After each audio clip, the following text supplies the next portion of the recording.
setiap kita. Amin. Amin. Bapak Ibu kedinginan apa lemes nih? Belum sarapan? Hah? Belum touring? Baru pulang touring? Saya lepas, saya punya masker ya Bapak Ibu, karena saya yakin saya nggak kena corona, jadi saya lepas. Kalau saya corona hari ini Mas Bambang yang ganti khotbah. Dan sebelum kita dengar khotbah, mari kita berdoa.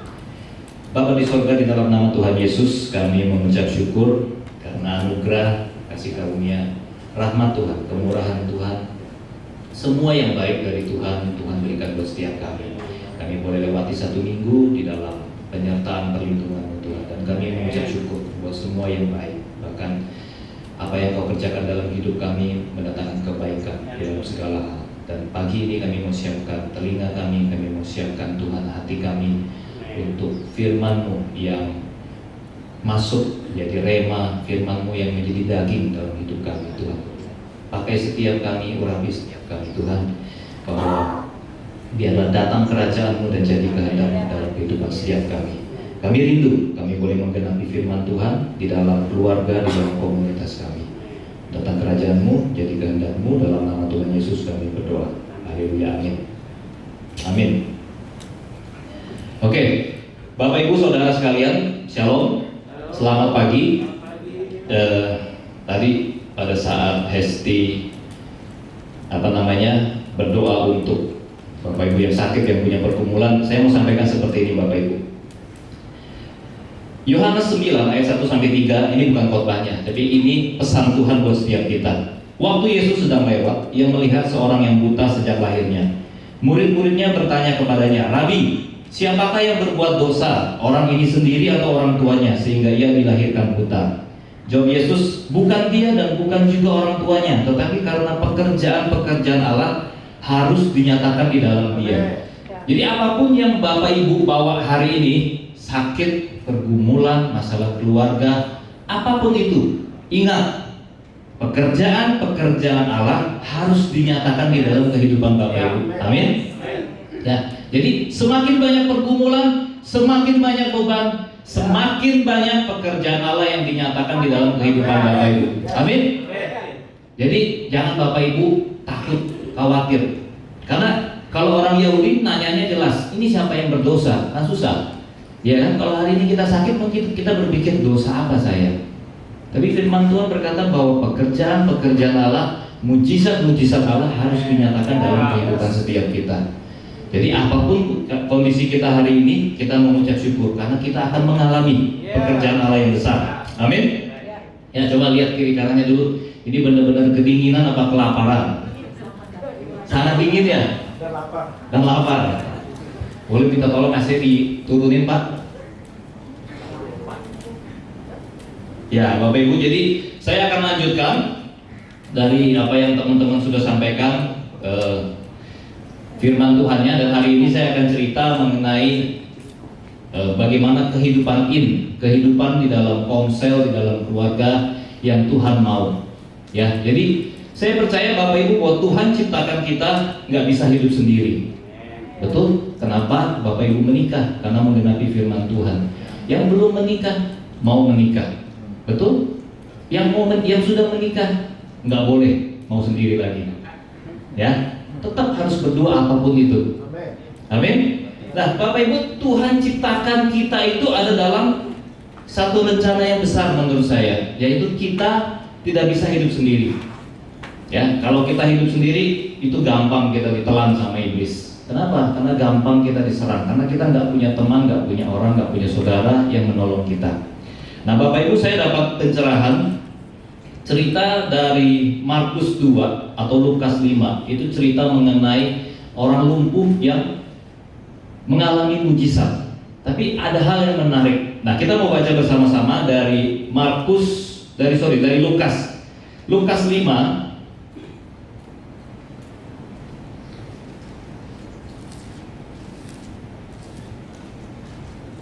ayat 17.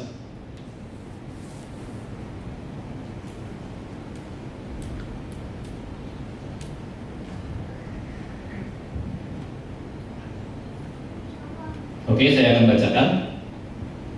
Pada suatu hari ketika Yesus mengajar, ada beberapa orang Farisi dan ahli Taurat duduk mendengarkannya. Mereka datang dari semua desa di Galilea dan Yudea dan dari Yerusalem. Kuasa Tuhan menyertai dia. Dia ini Tuhan Yesus, sehingga ia dapat menyembuhkan orang sakit. Lalu datanglah beberapa orang mengusung seorang lumpuh di atas tempat tidur. Mereka berusaha membawa dia masuk dan meletakkannya di hadapan Yesus. Karena mereka tidak dapat membawanya masuk berhubung dengan banyaknya orang di situ, naiklah mereka ke atap rumah, lalu membongkar atap itu dan menurunkan orang itu dengan tempat tidurnya ke tengah-tengah orang banyak, tepat di depan Yesus.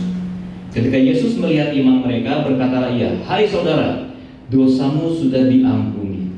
Nah, cerita ini menarik Bapak Ibu. Kenapa? Sama-sama menarik seperti cerita Zakheus, ya. Untuk ketemu Tuhan, ternyata zaman dulu itu banyak halangannya. Kalau Zakheus harus naik pohon, kalau orang sakit ini dia harus naik atap. Ya.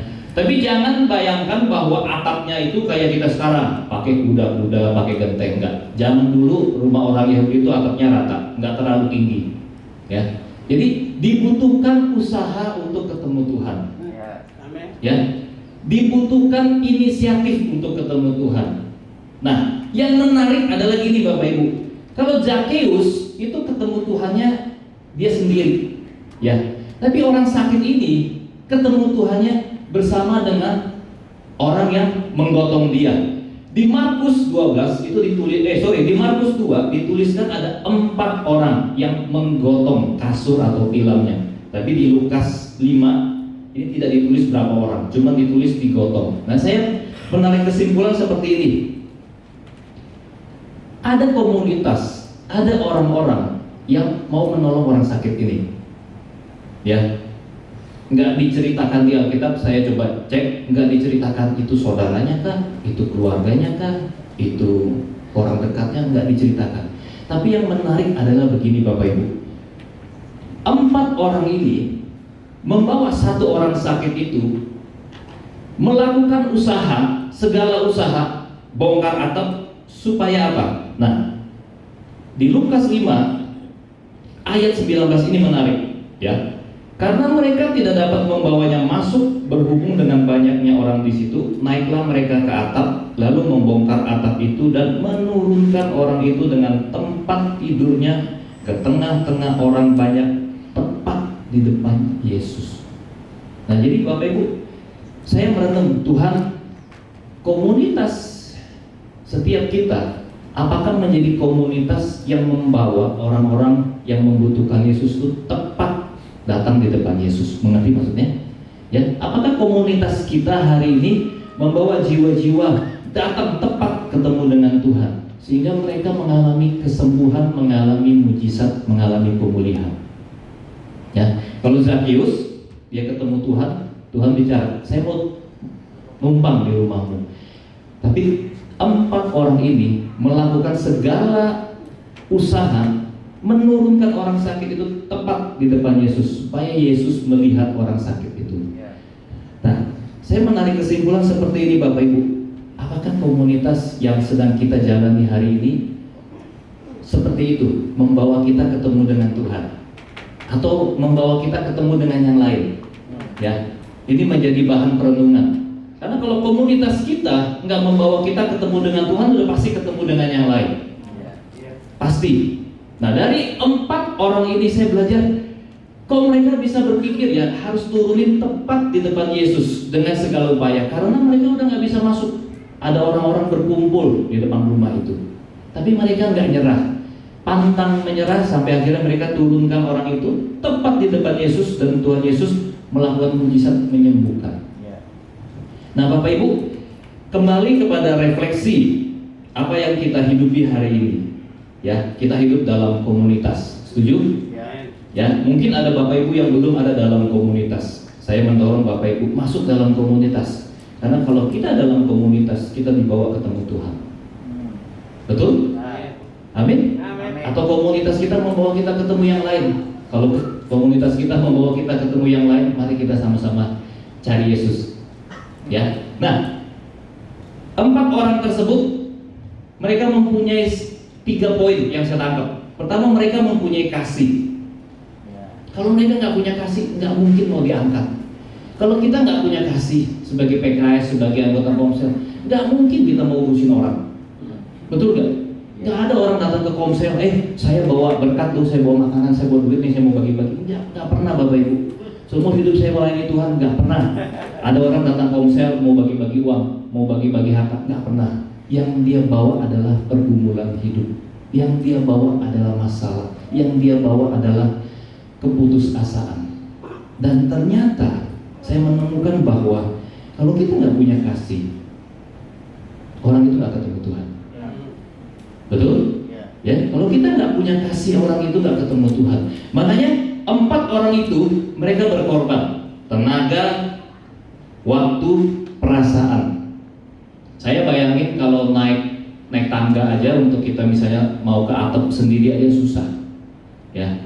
Apalagi ini 4 orang gotong 1 orang, ya. Dibutuhkan kerjasama, dibutuhkan tenaga, ya. Dibutuhkan pengorbanan. Mungkin ada satu yang di atas yang narik orang lumpuh itu, 3 di bawah nahan. Coba minta maaf kalau dia seberat Kak Tommy.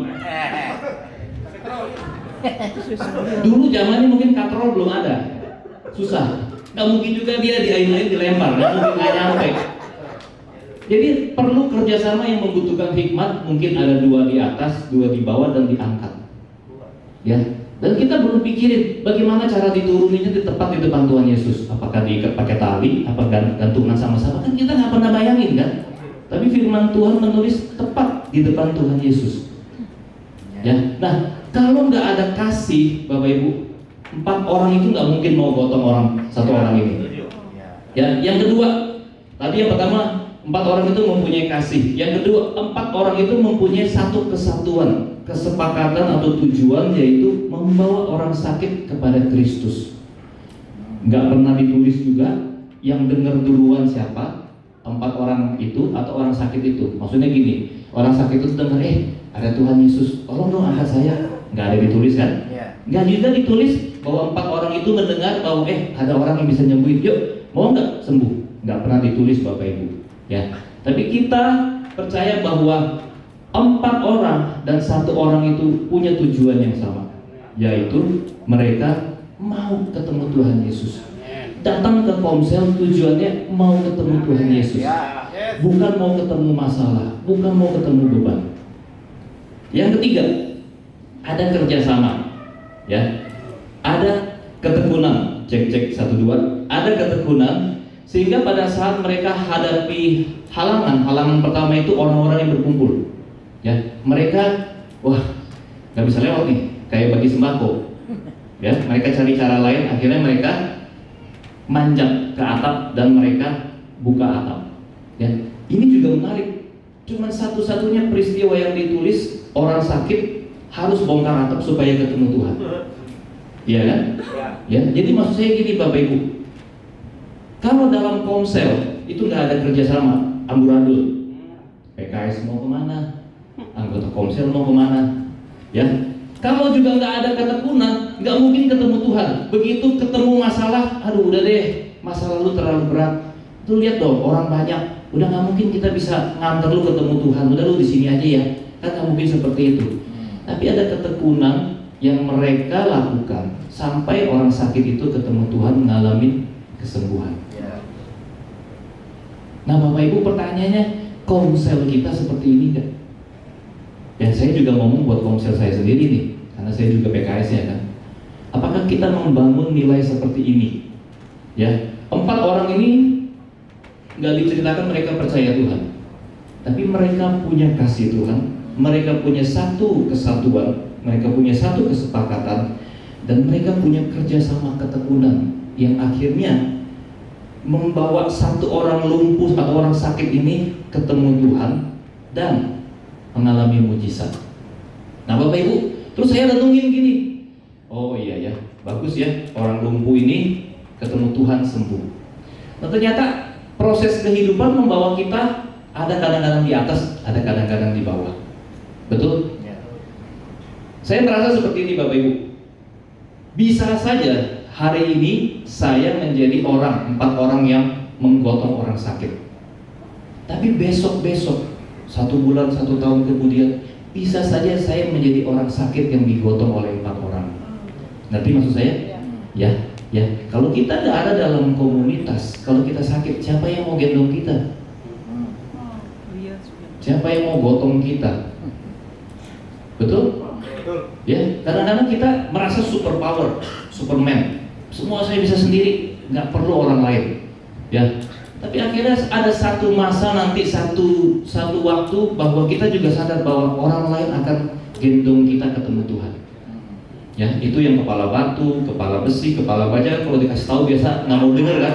Ngotot dengan apa namanya pendiriannya sendiri. Tapi satu hari pada saat kita gotong yang kepala besi, kepala baja ini datang sama Tuhan, dia baru sadar, oh iya, ternyata saya butuh orang lain juga membawa saya ketemu Tuhan. Nah, saya merenungkan bahwa kita semua ada di posisi ini.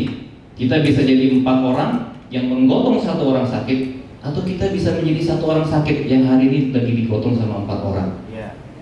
Ya, posisi kita yang tahu. Apakah hari ini kita sedang membawa orang lain ketemu Tuhan, atau hari ini kita sedang dibawa oleh orang lain untuk kita ketemu Tuhan juga. Tujuannya sama Bapak Ibu, yaitu untuk kita sendiri. Ya, jadi dalam perenungan saya berpikir, kalau saya tidak merendahkan diri, ini nggak mungkin saya bisa digendong, nggak mungkin saya bisa digotong. Maksudnya seperti ini. Kalau contohnya orang sakit ini kepala batu, ya, contohnya ya Bapak Ibu. Terus 4 orang ini ngomong, ada Tuhan Yesus bisa sembuhin kamu. Lu nggak usah repot-repot, nggak usah. Gua di sini aja. Gua nggak mau pergi, gua di sini aja. Nanti gua udah lahir begini, gua mati begini juga. Ya, ini kepala batu kan? Ya, udah dikasih tahu ada yang bisa sembuhin, tapi dia tetap kekeh, nggak mau. Ya, kadang-kadang kita begitu Bapak Ibu. Udah salah, kita di posisi orang sakit nih, udah salah, nggak sesuai firman. Dikasih sama orang lain, kita bilang, enggak, gue bener, lu yang salah. Betul kan? Betul apa betul ini? Ya, lu yang salah, gue yang bener. Gue di posisi udah bener nih. Tapi padahal 4 orang itu sedang membawa kita ngalamin perubahan metanoia. Nah, saya banyak begitu Bapak Ibu. Mungkin Bapak Ibu jarang, tapi saya begitu. Udah kekeh, ngotot, saya renungin, oh ya saya salah ya. Hah? Setuju? Saya sering begitu Bapak Ibu. Udah ngotot, terus dengar, oh iya ya, ternyata yang lain lebih benar nih dibanding saya. Nah, kalau saya kepala batu terus, saya ada di posisi sakit terus Bapak Ibu. Bahaya apa? Bahaya orang-orang yang di sekitar saya. Kenapa? Mereka nggak akan ketemu Tuhan. Kenapa? Karena saya batu. Maksudnya kepala batu. Ya, saya nggak mau berubah. Nah, jadi di dalam kehidupan kita, Bapak Ibu, kita coba cek hari ini. Kita yang menjadi 4 orang itu membawa orang lain ketemu Tuhan, atau hari ini kita yang dibawa oleh 4 orang itu untuk ketemu Tuhan? Nggak ada masalah Bapak Ibu. Justru kalau kita hari ini menjadi 4 orang yang membawa orang sakit itu kepada Tuhan, berarti kita hari ini udah sempurna banget juga. Ya, kita nggak punya kelemahan. Ya, makanya kita harus hidup dalam komunitas. Kadang-kadang kita menjadi orang sakit yang dibawa oleh orang lain untuk ketemu Tuhan. Kadang-kadang kita menjadi 4 orang itu untuk membawa orang lain ketemu dengan Tuhan. Nah, dari perenungan saya ini Bapak Ibu, saya belajar, untuk hidup dalam komunitas kita harus punya orang-orang yang support kita. Ya, saya bertumbuh, saya berubah karena saya disupport, bukan saya dihakimi. Ya, saya disupport, saya diterima apa adanya. Itu yang paling penting dalam komunitas kita. Itu yang paling penting dalam kehidupan keluarga kita. Makanya sekarang saya lebih banyak mendengarkan Bapak Ibu. Kalau orang teman-teman di Komsel cerita, saya sebisa mungkin kunci mulut saya. Walaupun saya ini juga suka banyak ngomong. Ya, saya coba kunci, saya dengar dulu semuanya, akhirnya nanti saya kesimpulannya. Ya, kenapa? Karena dulu saya suka motong orang ngomong. Ini nggak boleh, ini nggak boleh, ini nggak boleh, ini salah, ini salah. Menurut saya salah. tapi menurut orang itu belum tentu salah, ya, karena dia juga pakai firman untuk bicara, ya. Jadi firman ketemu firman nih, bagaimana nih? Bapak di surga, waduh ini dua-duanya salah, keplak aja lah dua-duanya, ya. Jadi kadang-kadang itu yang terjadi di dalam komsel. Nah akhirnya Bapak Ibu, saya belajar bahwa saya harus berubah. Sebagai PKS-nya saya harus berubah. Sebagai kepala keluarga saya harus berubah. Setelah saya berubah, saya baru bisa melihat ada hal-hal baik dari diri saya. Karena selama ini kalau saya tanya, saya sabar nggak? Nggak sabar. Ya, tadi malam saya cek sama anak saya. Coba sebutin perubahan papa apa? Oh, papa sekarang udah jarang marah. Oh, saya nggak intimidasi anak saya, tapi dia ngomong gitu. Oh ya bagus ya. Ternyata ada perubahan. Lama Bapak Ibu, 20 tahun saya baru dibilang jarang marah. Ya, berarti anak saya sekarang umur 11 tahun. Sejak anak saya lahir sampai hari ini baru dibilang papa jarang marah. Loh, lebih baik dibanding papa jarang ngomong. Apalagi papa nggak pulang.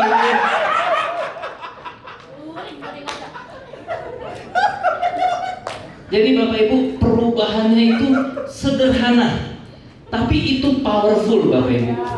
Ya, anak saya nggak melihat bapaknya harus kayak siapa, Ronaldo, harus kayak Messi, enggak. Dia cuma lihat papa nggak marah, papa temenin Denzel baca firman. Wih, itu bikin saya juga kaget. Nah, hal-hal sederhana ini membuat saya bersuka cita Bapak Ibu. Kita nggak bisa kasih apapun ya, maksudnya dunia ini, tapi kita bisa temenin dia, kita bisa menjadi papa yang support dia, papa yang ngerti dia. Nah, anak saya juga dulu takut. Kenapa? Kalau salah, dia udah tahu, dia pasti dimarahin. Nah, sekarang saya harus berubah juga loh. Masa anak saya takut terus sama saya? Kan nggak mungkin, ya toh. Jadi pada saat dia mulai salah, saya cuma tanya, kamu lakukan apa? Oh, lakukan ini. Menurutmu benar atau salah? Salah. Oh ya sudah, sini papa doain. Jadi memang ada proses. Mungkin 2-3 tahun belakangan ini Bapak Ibu saya belajar untuk lebih sabar. Ya, Bapak Ibu juga lihat saya jarang ngomong sekarang kan? Setuju? Biasa aja. Iya kan? Saya lebih banyak diam Bapak Ibu. Karena gigi saya ompong 2 di bawah. Kalau senyum saya kelihatannya ompong enggak. Jadi memang proses itu yang terjadi di dalam kehidupan saya, Bapak Ibu.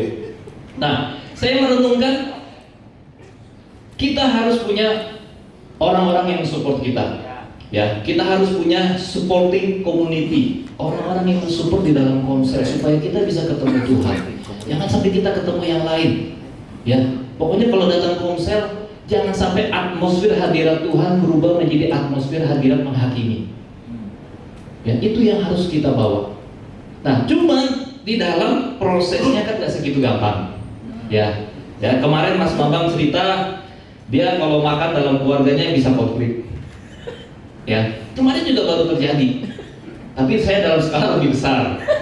Tapi saya pikir itu bagus sebagai rumah, sebagai keluarga itu bagus. Kenapa? Proses mengenal satu dengan yang lain. Proses menerima satu dengan yang lain. Karena kadang-kadang Bapak Ibu, kalau kita dalam hal makan aja udah beda, bisa jadi dalam hal tujuan yang rohani kita beda. Saya harus ngomong seperti itu, jujur. Ya, dalam hal dunia aja beda, apalagi rohani.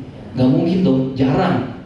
Dalam hal rohani sama, dalam hal dunia sama, jarang. Maksudnya gini, dalam hal dunia kalau kita sudah beda, biasa rohani kita juga jarang sama. Betul? Anak kita mau makan ini, kita mau makan ini, kita mau makan ini. Suruh doa sama-sama, susah Bapak Ibu. Mas pernah suruh doa? Nggak pernah kan? Mas yang putusin veto kan? Dan itu terjadi. Makanya Bapak Ibu, saya belajar kalau kita mau praktek kasih, membangun gaya hidup ini, kita harus setia dalam proses. Nah, di dalam Ibrani 10 ayat 24 sampai 25.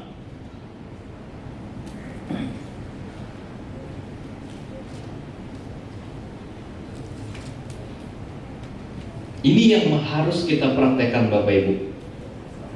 Ibrani 10 ayat 24 dan 25. Saya akan bacakan poin yang pertama. Dan marilah kita saling memperhatikan. Supaya apa? Nah, kita saling memperhatikan supaya apa ternyata? Supaya kita saling mendorong dalam kasih dan dalam pekerjaan baik. Terus saya ketemplak Bapak Ibu. Saya ketemplak gini. Apakah saya memperhatikan keluarga saya di Komsel? Atau saya cuman hubungan PKS dan anak Komsel? Ini menemplak saya firman ini terus terang. Apakah saya cuma tanya pada saat lagi ada perlu atau saya tanya setiap hari? Kadang-kadang biasa kita cuma infoin, hari ini Komsel ya, udah gitu. Tapi nggak ada komunikasi. Maka saya juga, waduh Tuhan, ini firman untuk saya. Karena saya tidak konsisten memperhatikan, saling memperhatikan ini, saling peduli satu dengan yang lain. Ya. Mungkin karena saya sebagai PKS mau nggak mau saya harus peduli. Tapi sebagai sesama anggota Komsel, apakah kita saling memperhatikan satu dengan yang lain? Atau kalau PKS kita perhatikan kita, baru kita perhatikan yang lain? Atau kita perhatikan anggota Komsel lain? Perhatikan anggota gereja lain? Kan nggak mungkin. Bangun aja dulu di dalam. Ya, bangun, saling memperhatikan. Dan saya ketemplak Bapak Ibu, kenapa? Oh iya ya, saya jarang praktek ini, memperhatikan, peduli dengan yang lain. Tapi firman ini sederhana. Apakah saya sudah saling memperhatikan? Supaya apa? Pada saat saya memperhatikan, ternyata saya saling mendorong dalam kasih. Maksudnya seperti ini. Pada saat saya memperhatikan teman-teman di Komsel, saya akan mulai bisa praktek mengasihi, saling mengasihi. Kalau nggak perhatian bagaimana mengasihi? Kalau nggak tanya kabarnya bagaimana bisa mengasihi? Kan kita mengasihi dalam pikiran kita aja, menurut perasaan kita, menurut ukuran kita. Ya. Nah, setelah kita mengasihi, terus kita mendorong dalam pekerjaan baik, baru kita bisa sama-sama melakukan pekerjaan-pekerjaan baik. Ya, coba deh Bapak Ibu perhatiin.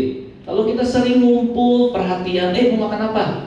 Pagi pergi makan sama-sama, siang pergi makan sama-sama, malam pergi makan sama-sama, tengah malam pergi makan sama-sama. Gampang nggak? Gua ada usul ini, kita kerjain. Gampang nggak? Gampang. Kenapa? Udah saling memperhatikan, udah dekat. Kalau ngomong udah connect semua, oke. Kalau udah ngumpul semuanya, kalau anak-anak motor ngumpul pagi siang malam itu tandanya mau touring. Betul kan? Ya, betul ya Mas ya. Nah, pada saat kita kumpul saling perhatian, kita praktek mengasihinya lebih mudah. Ya, pada saat kita melihat orang lain dalam kesusahan, ayo kita bantu. Tapi kalau sendiri Bapak Ibu lihat pengemis, bodoh amat lah. Emang sering ngemis di situ, biasa kita punya pembelaan diri, self talk. Tapi pada saat kita berkumpul sama-sama, terus ada satu orang yang berbelas kasihan, kasihan pengemisnya. Kita juga, benar juga ya. Kita juga mulai ikut empati. Kita mulai ikut empati. Jangan dipegang. Oke, kita mulai ikut empati. Bisa ya. Kita mulai ikut empati karena kita ada dalam komunitas yang saling memperhatikan. Nah, Bapak Ibu, pertanyaannya sekarang, komunitas kita saling memperhatikan nggak? Praktek saling mengasihi nggak?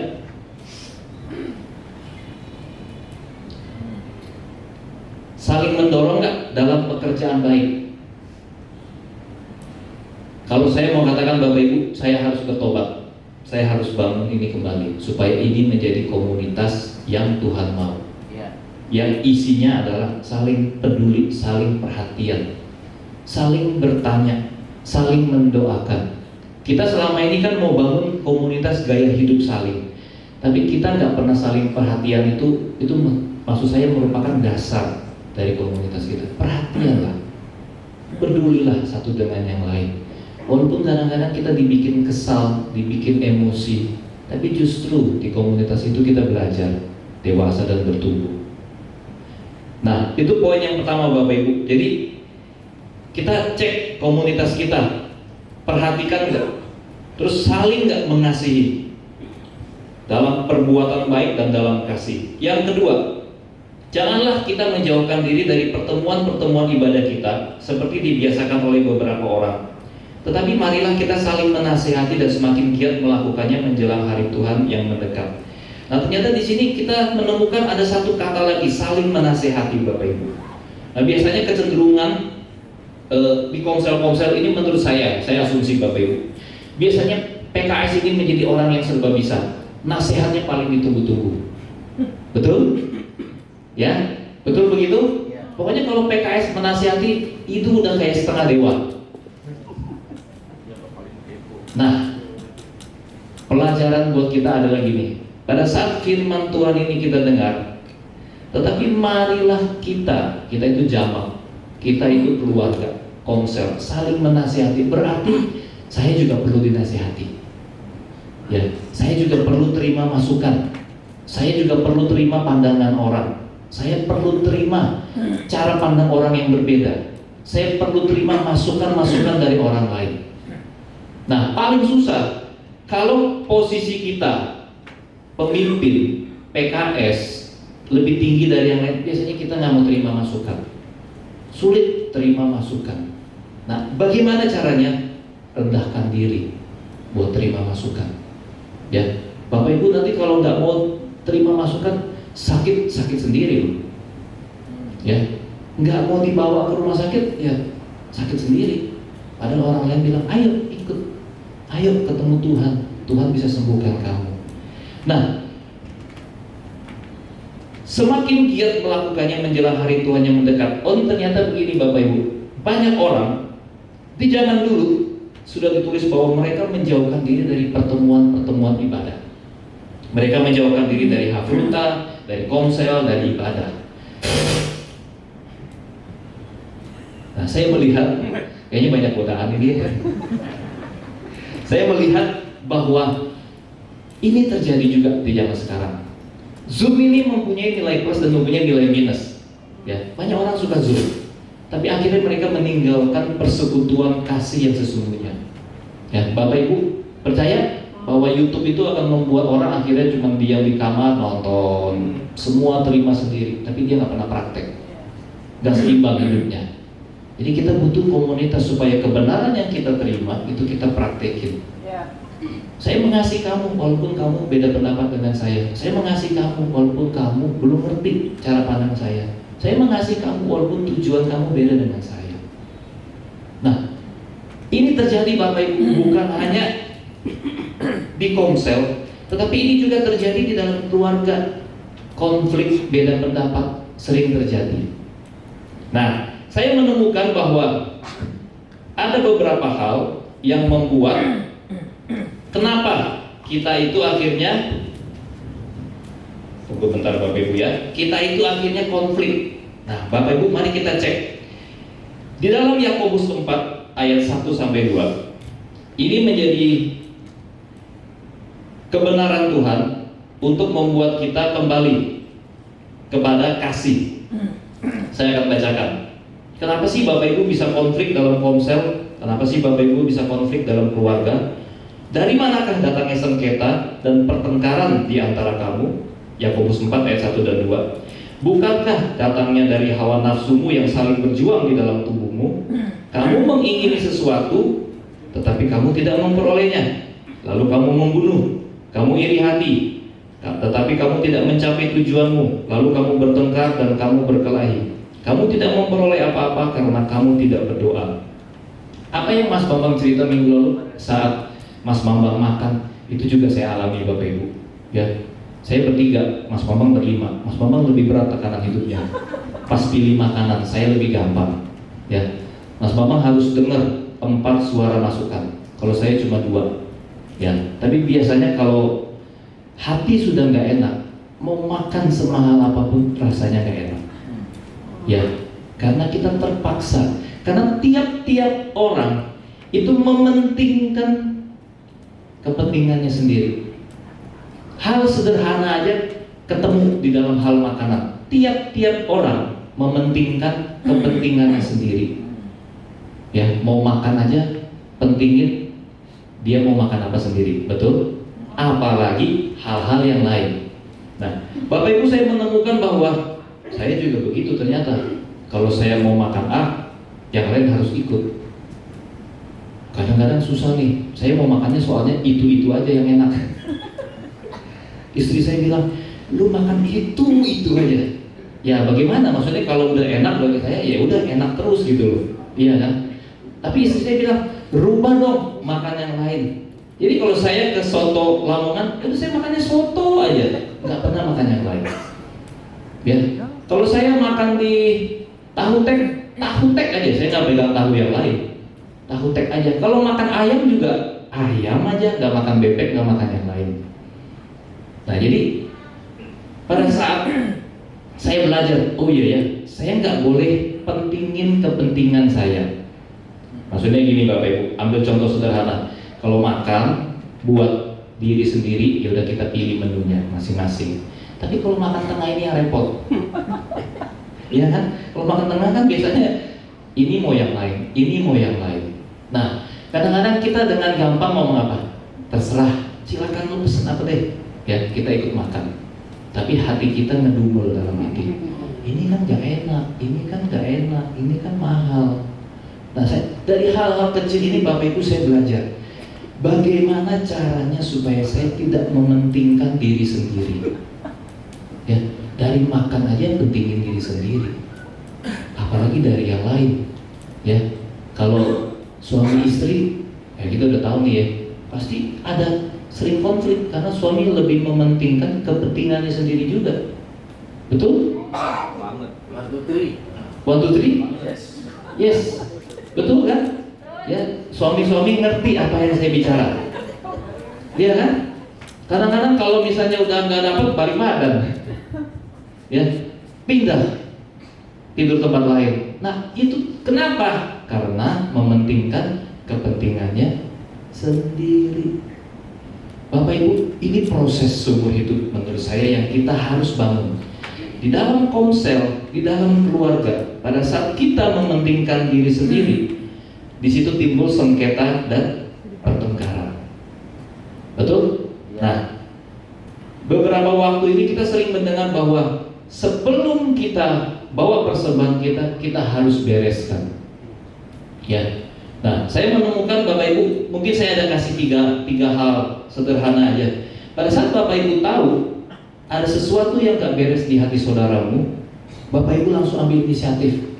Ya, kadang-kadang kan kita yang nyakitin kita nggak sadar, orang lain terluka.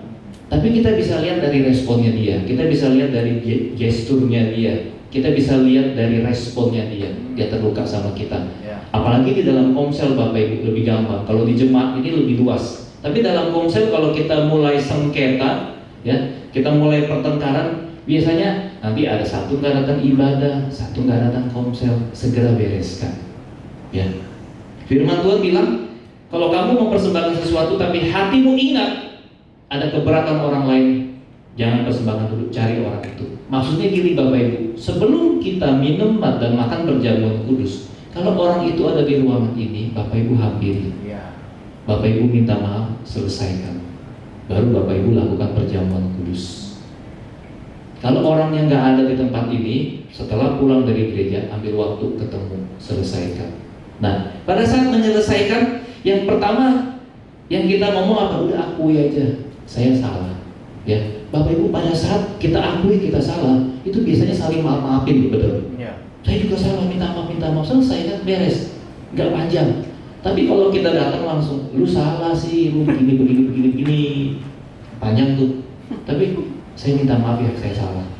Nanti yang pos sebelah sana juga, oh ya, saya juga minta maaf, saya salah. Clear, cepat. Ini ketawa-tawa sama ya pengalamannya ya, ya, sama kan?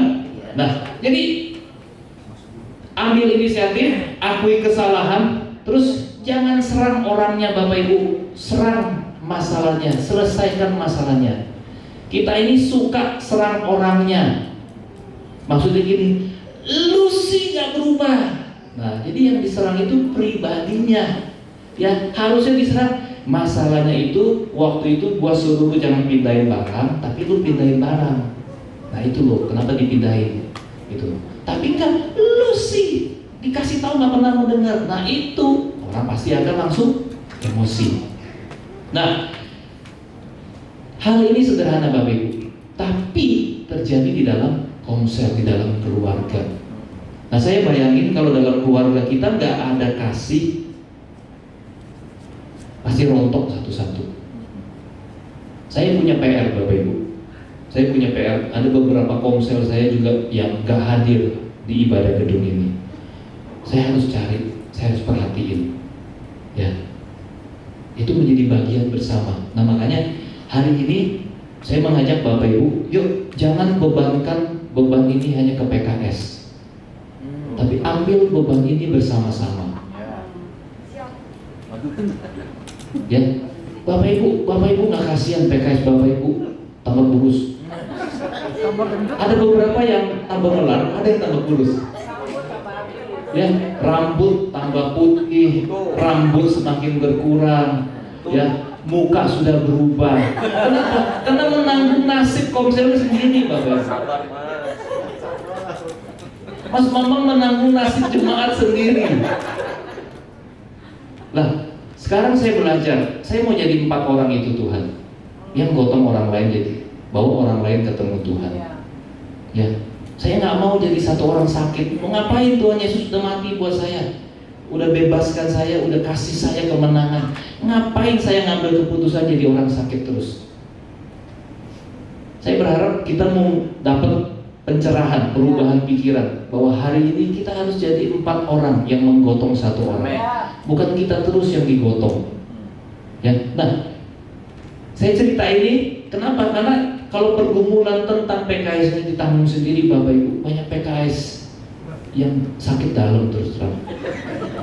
Dia nggak bisa cerita Bapak Ibu. Ya, dia nggak bisa cerita, udah. Dia cuma bisa nangis. Dia malah berdoa, Tuhan, angkat beban ini Tuhan. Kenapa? Karena kita, mungkin Bapak Ibu lihatnya kita sehat, happy, sukacita, tapi dalam hati kita juga bergumul. Kita memikirkan si A di mana, si B di mana, si C di mana, si D di mana. Itu yang kita pikirkan Bapak Ibu. Nah, kalau kita memikirkan bersama-sama, saya percaya mujizat terjadi. Amin. Saya percaya kesembuhan lebih cepat. Ya, coba bayangin 1 orang gotong 1 orang dengan 4 orang gotong 1 orang, mana lebih cepat? Hah? 4-1. Ya, kalau kita berempat sepakat doakan 1 orang supaya 1 orang ngalamin Tuhan, pasti dibanding kita doa sendiri, dia nggak berubah, dia nggak berubah, udahlah doain yang lain aja. Ya toh, tapi pada saat 4 berdoa buat 1, kita lemah, tetap harus doakan. Kita dinasehati lagi. Di sana ada saling nasihat, saling memperhatikan, saling mengasihi. Nah Bapak Ibu, makanya kehidupan ini kita buat simple aja. Firman Tuhan ini kita praktek sederhana sampai kita ngalamin dia menjadi gaya hidup. Karena kalau enggak Bapak Ibu, kita akan muter aja di sana. Ya, jadi pada saat Bapak Ibu tahu Bapak Ibu nanti punya masalah, punya sesuatu yang harus dibereskan, ayo bereskan. Ya, ayo bereskan. Segera bereskan supaya kehidupan komunitas kita menjadi kehidupan komunitas yang ada kasihnya di dalamnya.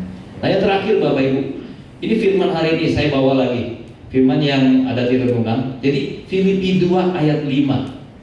Setelah kita saling memperhatikan, setelah kita saling mendorong, setelah kita saling menasihati, dasarnya apa sih? Sehati dan sepikir. Kenapa banyak komsel, teman-teman komsel nggak punya tujuan yang sama? Dia nggak pernah sehati sepikir. Kenapa kami kalau misalnya para pemimpin nggak punya tujuan yang sama? Karena kami nggak sehati sepikir. Sesimpel itu aja. Makanya bagaimana caranya supaya kita bisa sehati sepikir? Kita harus merendahkan diri satu dengan yang lain. Nggak memaksakan kepentingan atau kehendak kita di atas kepentingan yang lain. Kita harus lihat bagaimana nasihat, bagaimana pandangan orang lain, dan kita harus berkata, iya, saya mau support. Baru kita bisa satu hati, satu pikir. Ya. Nah, ini menjadi dasar Bapak Ibu. Ya. Nah, menjadi dasar untuk setiap kita bisa melihat bahwa komunitas kita akan alami perubahan. Yes. Saya bersyukur tahun depan Komsel kami mau multi. Amin. Amin. Ya. Tahun depan Komsel kami udah mau multi. Ya. Ini rencana dari dulu-dulu Bapak Ibu. Cuman banyak pergumulannya. Dan kenapa saya cerita Bapak Ibu? Karena waktu itu saya nggak ada supporting community, nggak ada orang yang support. Saya cuma sharing berdua sama istri saya, sama Ceva. Sekarang ada teman-teman yang mensupport. Saya cerita, kalau misalnya kita multi, oh ya kalau Tuhan sudah tetapkan multi, wih, kaget saya. Siapa yang mimpin? Nanti Tuhan pilih aja masing-masing, saya siap. Wih, kaget saya. Ayo, ya, saya siap. Mantap ini. Ya, tapi kita doakan, jangan sampai nanti dia nggak siap. Ya, tetap kita doakan, tetap kita support. Nah, waktu itu pada saat saya nggak ada teman-teman yang support Bapak Ibu, itu udah jungkir balik. Makanya saya cerita waktu itu Komsel saya yang paling ganteng. Iya, karena yang lain ibu-ibu semua. Oh iya benar, Komsel saya paling ganteng. Saya bingung, saya sampai satu titik udah ibu-ibu aja Komsel. Saya duduk di ruangan terpisah, saya baca yang lain, saya lakukan yang lain. Saya pernah ngomong sama istri saya begitu. Kenapa? Karena ibu-ibu semua, saya bingung. Kenapa sama ibu-ibu? Tapi Tuhan baik. Pada saat saya berdoa, Tuhan munculkan. Ada Hendra, ada Yung, ada Erwin. Dan ini menjadi teman untuk saya cerita, saya sharing visi Komsel, saya sharing bahwa kita harus melayani, bahwa kita harus menolong yang lain. Kamu udah ketemu Tuhan, bawa orang lain ketemu Tuhan juga loh. Gak boleh kamu aja yang ketemu Tuhan terus. Dan saya harus saling menasihati bahwa kita harus hidup dalam firman. Karena kalau kita nggak hidup dalam firman, kita mau hidup dalam apa? Ya, saya bayangin begini Bapak Ibu. Waktu itu Bang Riso cerita Mazmur 1. Dia seperti pohon yang ditanam di tepi aliran air. Kalau kita nggak baca firman, itu kita kayak benih yang ditaruh di atas meja, tapi kita berharap bisa berbuah. Kita nggak ditanam dalam firman, bagaimana mau berbuah? Ngerti maksudnya ya? Kita harus ditanam di dalam firman. Kalau Yohanes 15 ayat 7 itu bilang kita harus menunggal dalam Tuhan. Tuhan di dalam saya di dalam Tuhan. Minta apa saja maka kamu akan mendapatkannya. Nah kalau kita nggak pernah ada dalam Tuhan, kita mau minta hal-hal yang lain, bisa nggak? Nggak bisa. Saya tuh banyak benih, saya tanam dengan media tisu, itu aja nggak tumbuh Bapak Ibu. Apalagi saya taruh di atas meja, nggak ada media tanamnya. Saya gila berarti, berharap benih itu bisa berkecambah, tumbuh dan berbuah. Nggak mungkin bisa.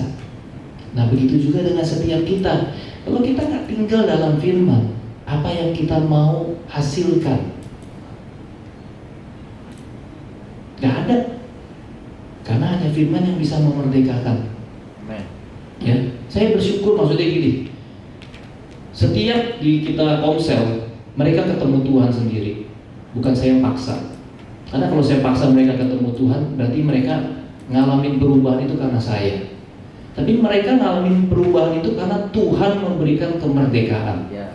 Ya, saya dengar cerita teman Komsel, dia masih ini, dia masih ini. Saya bilang Tuhan, kita berdoa aja, biar Tuhan yang jamah. Ya, saya nggak banyak ngomong, dan memang Tuhan jamah. Tuhan ubahkan hidup dia.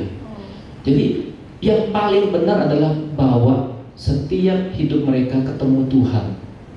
Itu yang harus komunitas kita lakukan. Bawa dia ketemu Tuhan supaya dia ngalamin perubahan itu. Dan hidup dalam firman sebagai dasarnya, sebagai medianya.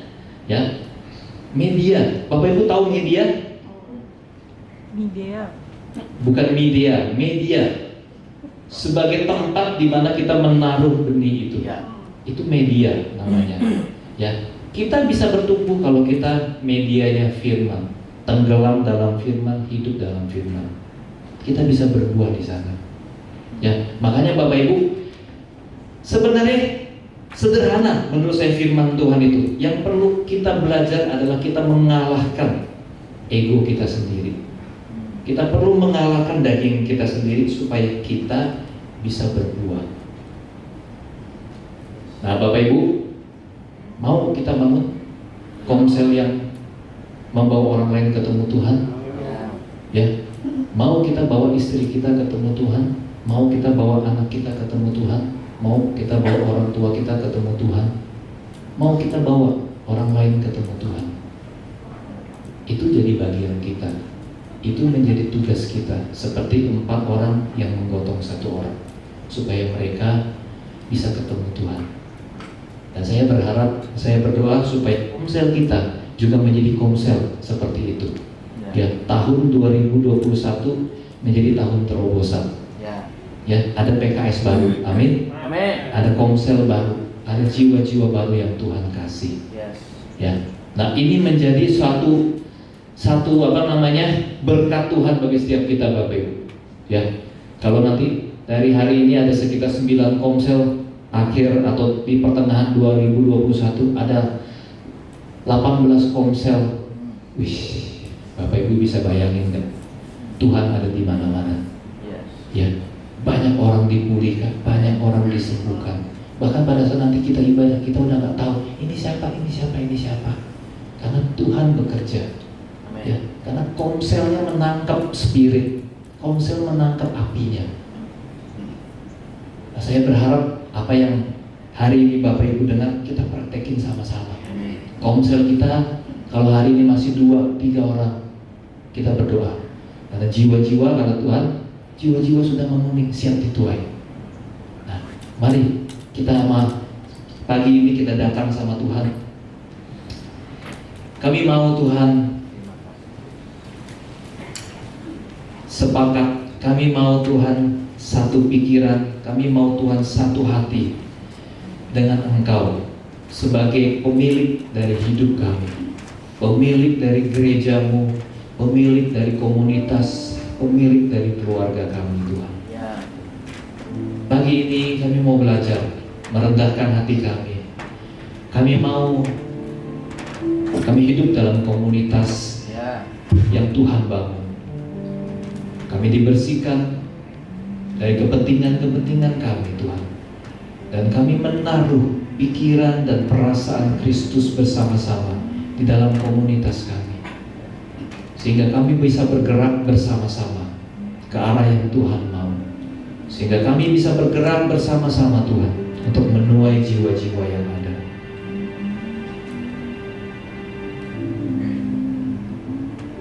Pagi ini Bapa, biar Tuhan Kau menguatkan setiap kami, Engkau membangun setiap kami Tuhan, bahwa komsel yang sedang kami jalani hari ini akan multiplikasi Tuhan.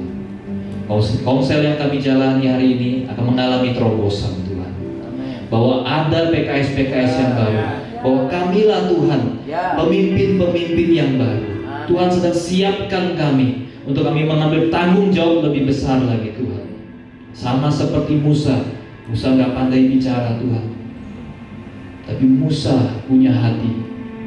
Firman-Mu berkata Tuhan bahwa Musa adalah orang yang hatinya paling lembut tercatat di Alkitab. Dan kami juga mau punya hati yang lembut Tuhan, untuk kami terima tanggung jawab yang besar yang Tuhan kasih buat setiap kami. Pagi ini Bapak Ibu, mari ambil waktu untuk kita bersyafaat, berdoa buat PKS kita, berdoa untuk komsel kita, berdoa untuk rekan-rekan di komsel kita.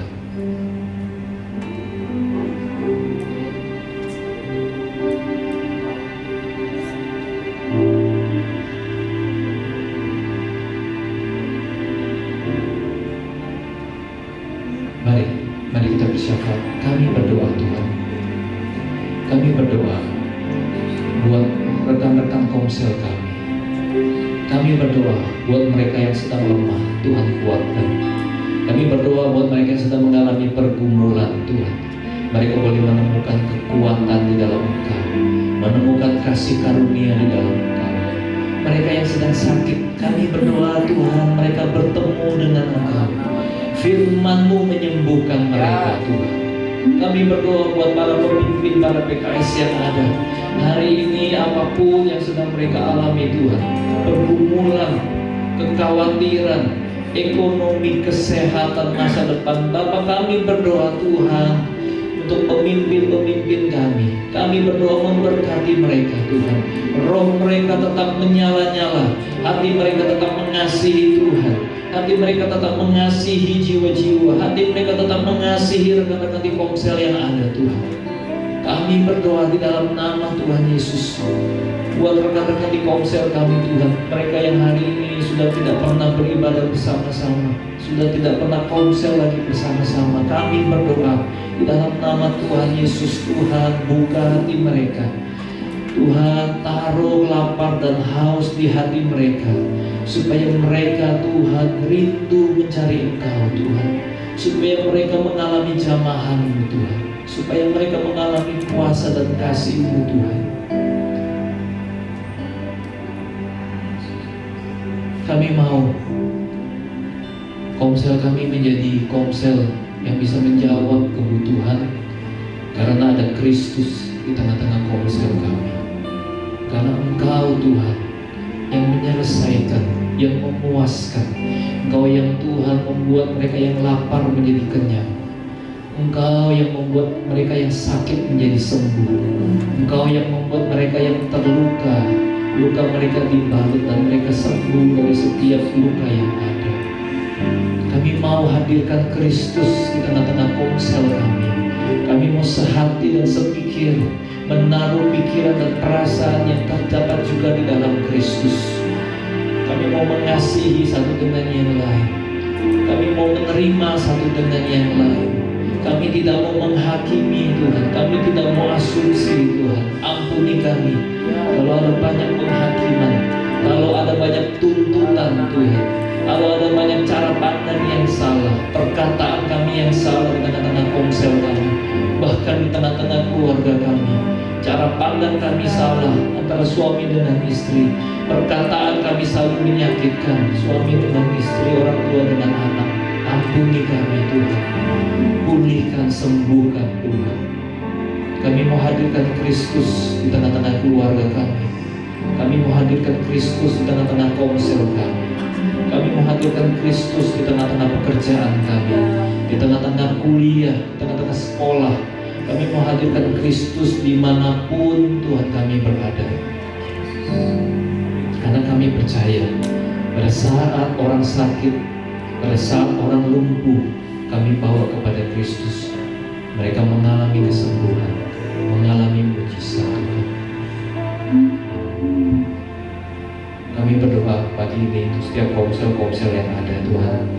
Aku berdoa biar api yang baru, api yang membakar setiap PKS dan anggota-anggota Komsel, api-Mu Tuhan membakar setiap kami, untuk kami boleh punya hati yang sama, pikiran yang sama, untuk melayani jiwa-jiwa yang ada, untuk melayani setiap mereka Tuhan.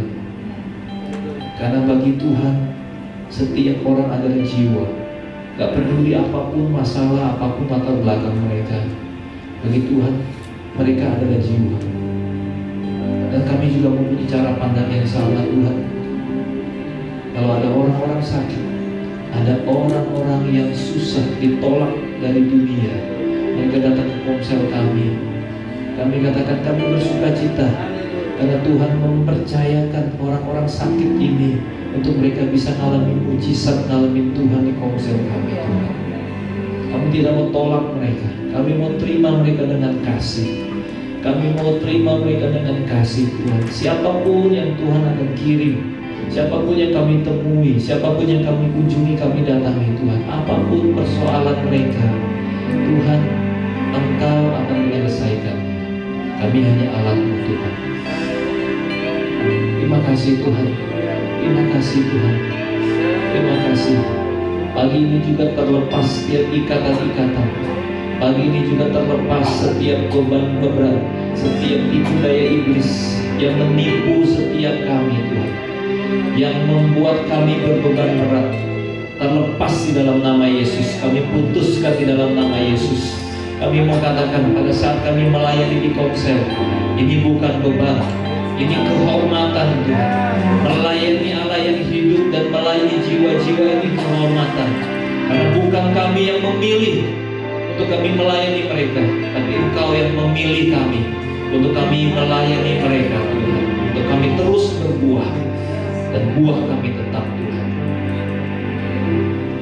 Terima kasih, kami melepaskan berkat multiplikasi buat setiap komsel, berkat terobosan-terobosan rohani buat setiap komsel, mujizat-mujizat buat setiap komsel, kesembuhan hubungan, kesembuhan dari sakit, kesembuhan dari Tuhan keterikatan terjadi di setiap komsel-komsel yang ada, dari komsel bridge, komsel dewasa muda, komsel keluarga, komsel misi. Ada Kristus, ada kasih, kuasa dan kebenaran di sana Tuhan. Ada kesaksian, ada cerita Tuhan, ada hal-hal yang belum pernah kami dengar yang Tuhan kerjakan di sana Tuhan. Karena kami tubuh-Mu, kami gereja-Mu Tuhan, kami mendapat makanan dan minuman yang sama dari kepala kami. Kami berdoa buat komsel-komsel yang lemah juga hari ini Tuhan. Tuhan kuatkan setiap komsel-komsel yang lemah, komsel-komsel yang mengalami masalah yang berat. Kami berdoa kuatkan mereka. Tuhan, mereka tidak sendiri, tapi ada Tuhan bersama dengan mereka. Tuhan, terima kasih. Kami percaya bahwa adalah satu kehormatan besar kami melayani Tuhan. Adalah satu kehormatan besar kami menjadi rekan sekerja-Mu Tuhan. Dan kami gak mau sia-siakan itu Tuhan. Engkau yang memilih kami, Engkau yang menetapkan kami. Kami mau menyelesaikannya, kami mau mengakhirinya dengan baik Tuhan. Setiap tanggung jawab yang Tuhan kasih buat setiap kami. Terima kasih Tuhan. Terima kasih. Terima kasih Tuhan. Terima kasih.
atas pekerjaan, atas sekolah.